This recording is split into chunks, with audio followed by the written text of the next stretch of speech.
A major bust by the Rhode Island State Police. 41 kilograms of fentanyl off the streets tonight, and now 3 people are in custody.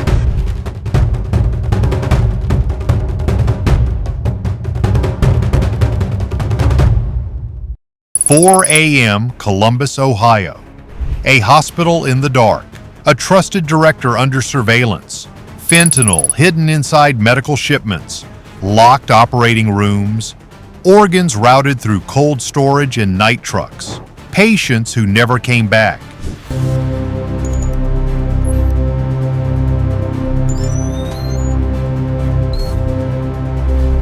For 9 years, fentanyl, stolen organs, and planned killings hid behind hospital walls until agents walked in and the nightmare finally surfaced.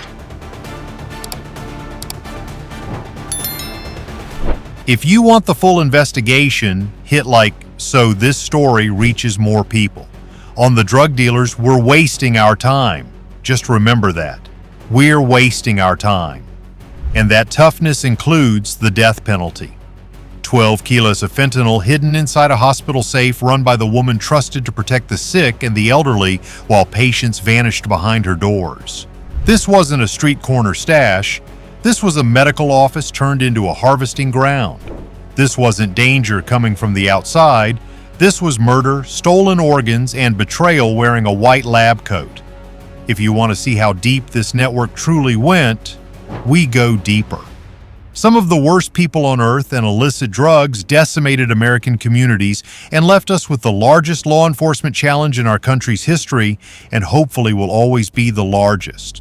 4:20 a.m. Columbus, Ohio. The parking lot of the private hospital was silent, only a few lights on. Seconds later, the silence was broken. FBI and DEA agents stormed through the entrance, their voices sharp and controlled. Boots hammered the floor, radios hissed. The entire building tightened with fear. A place meant for healing suddenly felt hostile. Agents climbed to the second floor. The director's office was locked. A steel hammer pounded the door, shattering wood and bending metal. Inside, it looked normal. Family photos, flowers, a clean desk. But behind that calm exterior lay something dark, a heavy safe. Cutting tools pierced through the thick metal. When it opened, the air changed. Inside were 12 kilos of fentanyl, sealed blocks stacked like cash, a pistol, a locked telephone.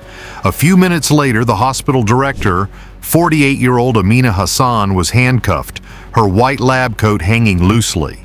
The nurses stared speechless. 9 years of trust, gone in a single morning. If you want this investigation to reach more people, especially families who still trust their hospitals, hit like now. Comment truth if you believe this raid was only the beginning. For years, the hospital looked peaceful. Patients waited quietly. Nurses moved through clean hallways and families trusted every smile. No one imagined a criminal operation was running behind those doors. There were no gang signs or street dealers. Everything appeared professional. Yet every 7 days, fentanyl and heroin entered the hospital disguised as medical supplies. Staff never said drugs. They used the code phrase special weight loss medicine. Small white bottles moved from room to room, handed to unsuspecting patients, each one containing enough fentanyl to destroy whole neighborhoods. Financial records revealed the truth. The hospital ordered 10 times more supplies than needed. Midnight shipments arrived with perfect labels, sterile gloves, surgical gowns, lab equipment. Inside were bricks of pure fentanyl. Parents brought children for treatment. Older people came for blood tests. Workers trusted the hospital with their lives. All the while, a second business, a criminal business, was growing inside the building, hidden behind clipboards, ID badges, and polite smiles. Amina Hassan wasn't running healthcare. She was running a drug pipeline, using the hospital as cover and using patients as shields. Tap like if this truth should not be ignored. Comment. Protect if every hospital should be checked. The most horrifying part wasn't the fentanyl. It was how the hospital learned to kill people legally on paper and harvest their organs without suspicion. The victims were the forgotten elderly patients with no relatives, homeless individuals, and accident victims sedated before they could speak.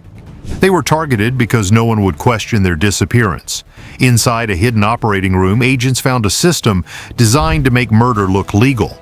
Patients were marked critical on arrival, and within an hour, paperwork declared them unlikely to survive. 2 signatures, a doctor and a manager, approved emergency organ donation. Many victims never regained consciousness. A corridor missing from all official maps led to a secret surgical ward. Bright lights, metal tables, and no intention to save lives. Records listed bodies only by numbers, no families, no consent, no medical history. When analysts reviewed the files, the scale shocked everyone. 315 surgeries in 9 years, many with no death or burial records. Causes of death were vague, never mentioning organ removal. Harborstead organs were moved in refrigerated containers labeled donated material emergency blending into medical shipments as money flowed back through cartel routes. CJNG Sinaloa. The hospital had become part of an international trafficking network. A place meant to heal had learned to make death look official, turning human beings into commodities with a signature. If this illegal organ network chills you, hit like so more people see the truth. Comment never if every life deserves protection. Once Amina Hassan was in custody, agents realized the hospital was only the opening crack.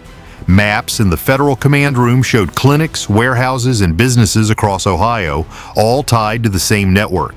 The order was simple: strike everywhere at once. Before sunset, unmarked convoys moved across the state. Armored trucks appeared behind these. Helicopters circled silently above frozen streets. Inside a private clinic, 2 agents broke through the back door. The waiting room was empty, but the basement was not. There were locked refrigerators packed with sealed containers. Labels said medical samples, but the smell of chemicals was strong. On a table lay surgical tools already cleaned, ready for the next procedure. At a warehouse near the river, the situation was different. Men with guns waited behind stacks of crates. When federal teams approached, gunfire erupted. Bullets struck metal. Sparks flew from doors and concrete. Agents took cover behind vehicles. Commands were clear, sharp, without panic. A flashbang exploded through a side window, lighting the room with white heat. The gunfire stopped. On the far edge of the city, a refrigerated truck tried to escape. Its engine roared and smoke poured from the exhaust. It crashed through a gate heading toward a highway. 2 federal SUVs accelerated, blocking it at the last moment. Tires screamed. The truck skidded sideways and halted. When the doors opened, agents found boxes packed with cash and sealed medical coolers. Inside the coolers were human organs wrapped in plastic and ice. At the home of a police officer, agents found large amounts of cash hidden in ceiling tiles. At the bank director's house, they discovered safety deposit keys and documents showing money transfers to offshore accounts. The list of names grew longer by the hour. By nightfall, dozens of people had been arrested across the state. Evidence filled trucks and tables: drugs, weapons, financial records, transplant files. The raids revealed a terrible truth. A hospital had been the center, but the disease had spread everywhere. The walls that were supposed to protect life had instead protected a criminal empire. Ohio woke to flashing lights, sirens, and the sound of helicopters.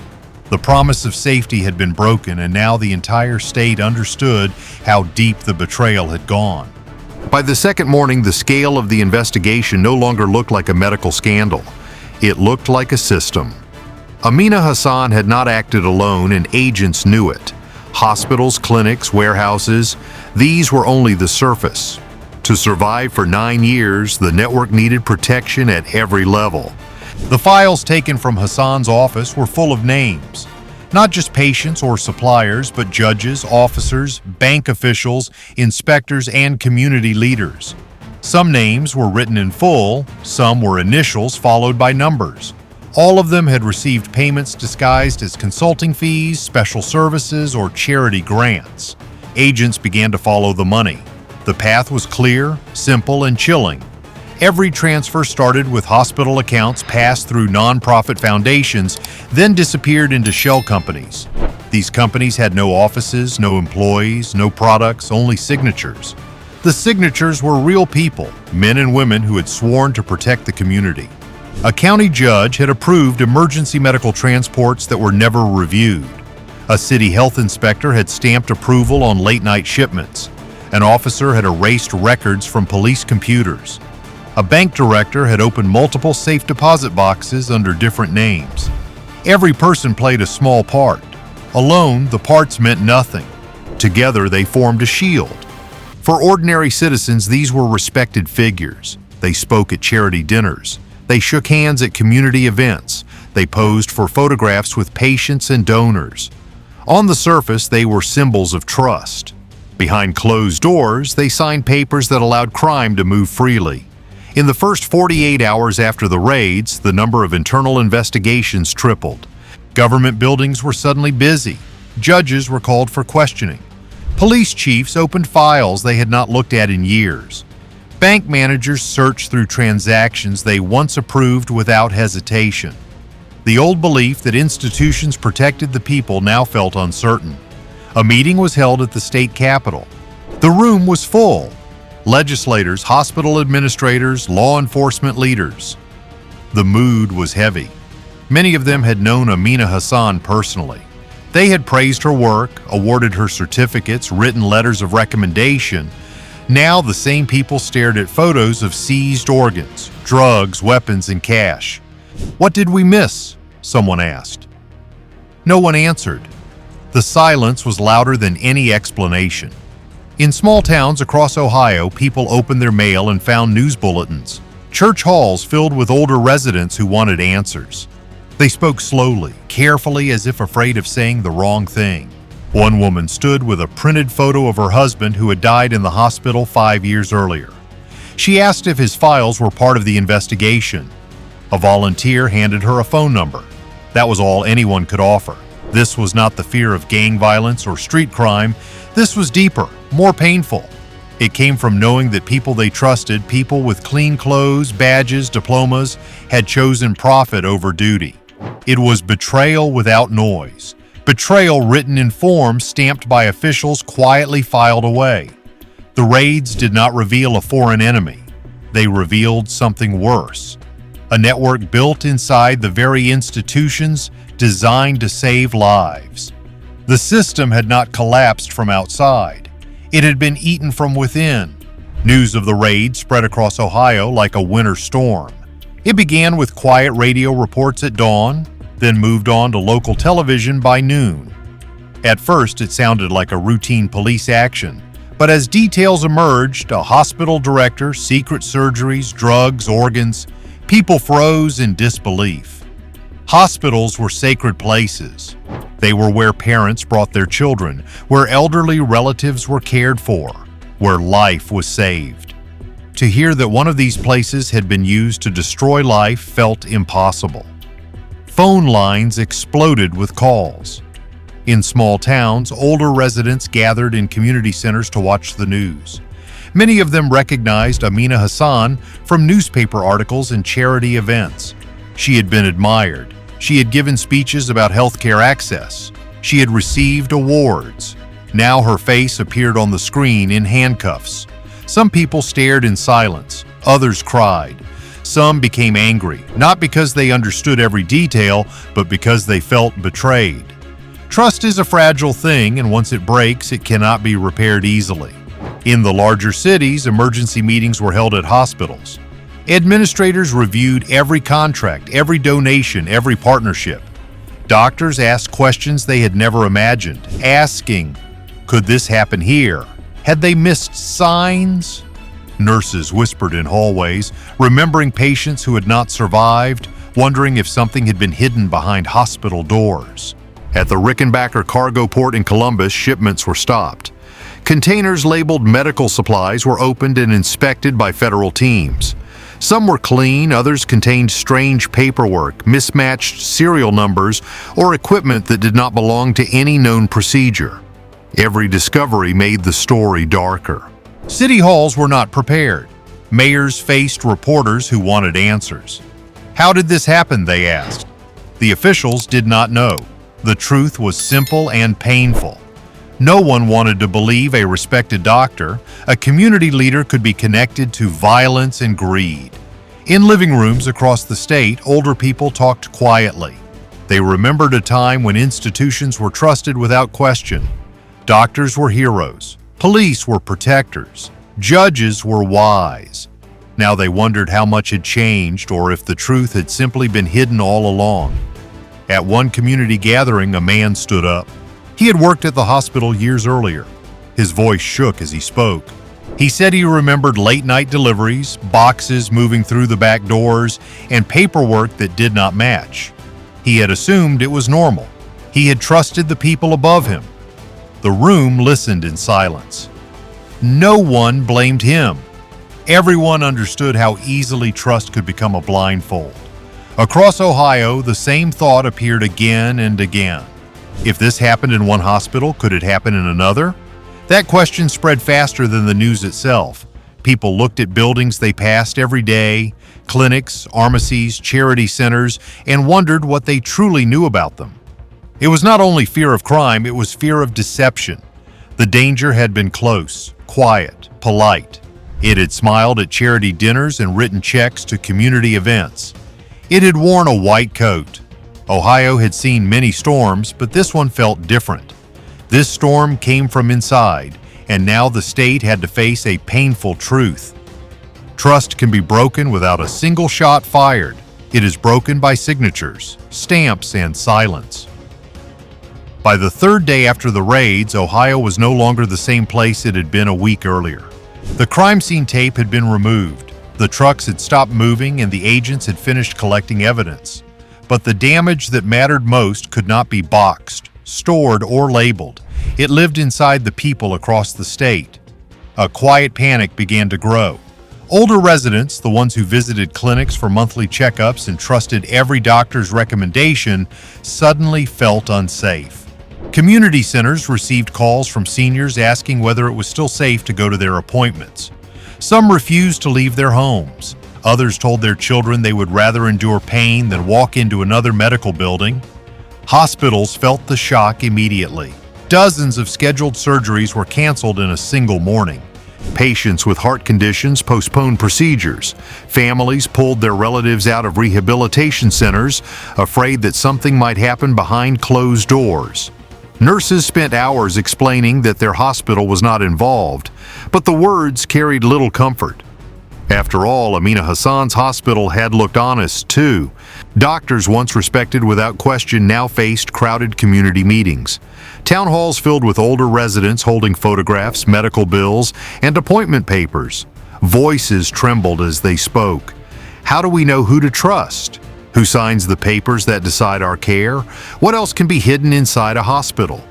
Many doctors felt the weight of these questions like a personal accusation, even though they had no connection to the crimes. Some stood up and tried to reassure the community, explaining procedures, oversight, and regulations. But reassurance was fragile. When trust breaks, facts alone cannot rebuild it.